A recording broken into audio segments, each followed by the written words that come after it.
Assalamualaikum warahmatullahi wabarakatuh. Perkenalkan, nama saya Siti Aril Ilham dengan NIM 226500016. Pada video kali ini, saya akan menjelaskan mengenai materi kelima, manajemen proyek teknologi informasi dengan judul Manajemen Lingkup Proyek. Poin yang pertama adalah manajemen lingkup proyek, di mana terdapat 3 sub. Di sini berupa lingkup proyek meliputi semua pekerjaan dan proses yang perlu dilakukan untuk menciptakan produk proyek.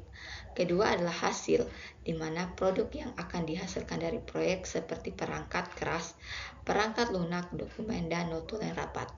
Ketiga adalah manajemen lingkup proyek, di mana proses mengidentifikasi dan mengendali apa yang termaksud atau tidak termaksud dalam proyek. Kedua adalah proses manajemen lingkup proyek. Di sini terdapat ada 5. Yang pertama, perancangan lingkup berupa menentukan cara mengidentifikasi, verifikasi, dan pengenalan ruang lingkup. Yang kedua adalah definisi lingkup, di mana penambahan detail pada serta proyek dan pernyataan lingkup awal yang sesuai membutuhkan perubahan. Kedua adalah pembuatan WBS, di mana hasil proyek besar menjadi komponen lebih kecil dan terbuka. Keempat, verifikasi lingkup, di mana menormalisasikan penerimaan ruang lingkup proyek. Kelima, pengendalian ruang lingkup, di mana mengendali perubahan dalam ruang lingkup proyek. Yang berikutnya adalah rencana lingkup dan rencana manajemen lingkup. Rencana manajemen lingkup adalah dokumen yang menjelaskan secara tim penyusun pernyataan lingkup, membuat WBS, memverifikasi hasil proyek, dan mengendalikan perubahan lingkup. Maksud utama lingkup serta proyek, pernyataan lingkup awal, dan rancangan manajemen proyek. Contohnya seperti yang tertera.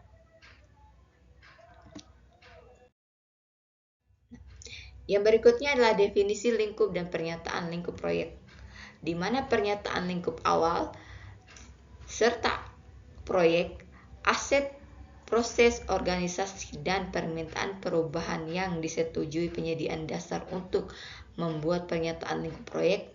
Seiring waktu, ruang lingkup perubahan proyek harus menjadi lebih jelas dan lebih spesifik. Yang berikutnya adalah penetapan lingkup proyek lebih jauh, seperti ini contohnya. Di sini berikutnya adalah buat word breakthrough atau WBS. Di sini terdapat 3 poin. Yang pertama, WBS merupakan pengelompokan kerja proyek yang berorientasi pada hasil yang menetapkan lingkup total proyek. Kedua, WBS adalah dokumen dasar yang diberikan landasan bagi perencanaan dan pengelolaan jadwal proyek, biaya sumber daya, dan perubahan. Ketiga adalah dekomposisi, merupakan pembagian hasil proyek menjadi bagian-bagian yang lebih kecil. Di sini contoh WBS internal disusun berdasarkan produk, seperti itu contohnya, dan contoh WBS internal disusun berdasarkan fase, seperti itu contohnya. Berikutnya adalah WBS internal di balik bentuk tabular, seperti ini bentuknya. Di sini WBS internal dan Gantt chart dalam proyek 2000-an. Seperti ini contohnya. Berikutnya adalah Gantt chart internal disusun berdasarkan kelompok proses manajemen proyek. Seperti ini bentuknya. Yang berikutnya tabel 5-4 Exhaustive Text for GYD Consultis WBS, seperti ini bentuknya.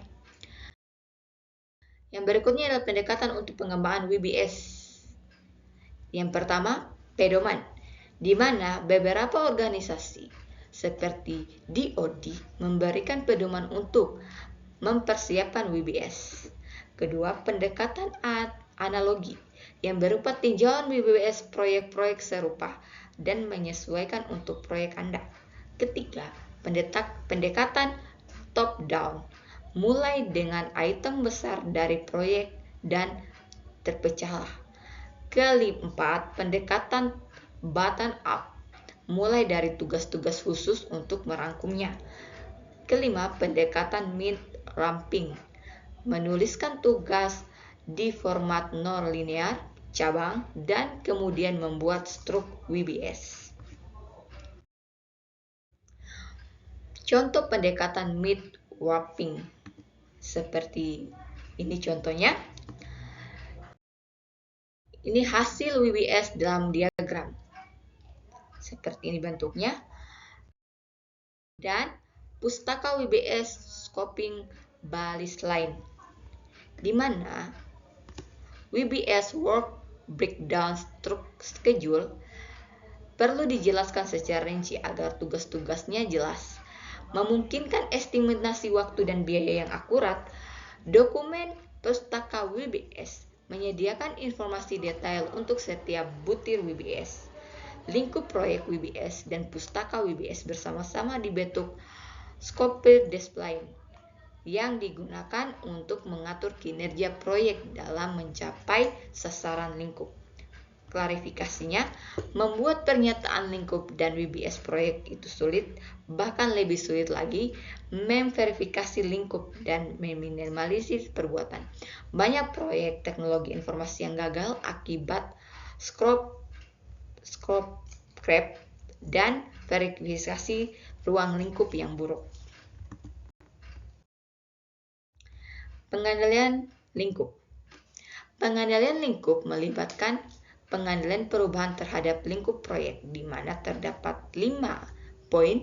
Yang pertama, sasaran pengendalian lingkup adalah untuk mempengaruhi faktor penyebab ruang lingkup, memastikan bahwa perubahan proses berdasarkan schedule yang dikembangkan dan sebagai bagian dari pengendalian perubahan.